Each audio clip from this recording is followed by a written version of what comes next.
crée la puissance. Le quotidien Matin Libre est désormais le numéro 1 de la presse privée au Bénin. Connu pour son franc-parler et son professionnalisme depuis sa création en 2014, Matin Libre a su s'imposer et est aujourd'hui le quotidien d'information le plus lu au Bénin, selon Études Médias AG Partners Bénin 2021. Retrouvez Matin Libre dans tous les kiosques, sur toute l'étendue du territoire national, sur tous les réseaux sociaux et sur www.matinlibre.com. Matin Libre, premier sur l'info. J'ai la grinta, tout est bon. Bonjour, mercredi 6 octobre 2021. Le quotidien Matin Libre a titré en manchette « En fin de mission au Togo, Damien Maman, une fierté béninoise, sur le toit de l'Afrique ». Fin de mission pour Damien Maman, le représentant résident du système des Nations Unies au Togo, mais nouvelle mission au Burundi.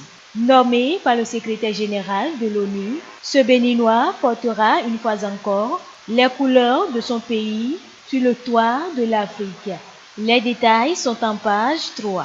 En fausse manchette haut, économie béninoise, potentiel impact d'une monnaie unique de la CEDEAO.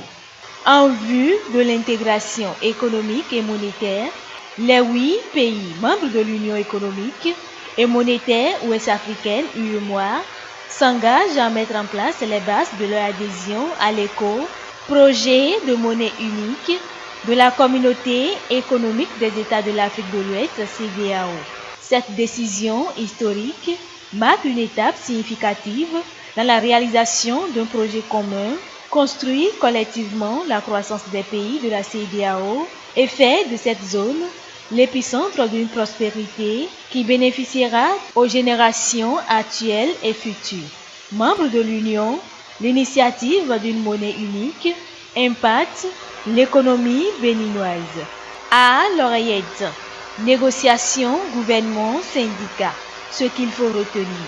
Les travaux de la première session de la Commission nationale de concertation, de consultation et de négociation collective se sont déroulés du 10 septembre au 1er octobre 2021.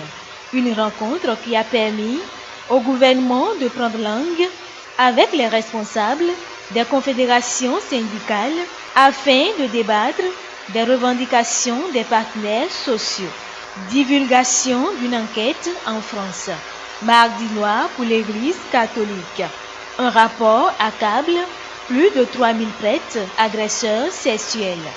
D'euros responsables demandent pardon aux plus de 300 enfants victimes. Des pistes pour reformer la congrégation. L'information est à lire en page 5 du quotidien Matin Libre, déjà disponible dans les kiosques à 7 heures à Cotonou et à Parakou. Bonne suite des programmes sur Guérite TV Monde.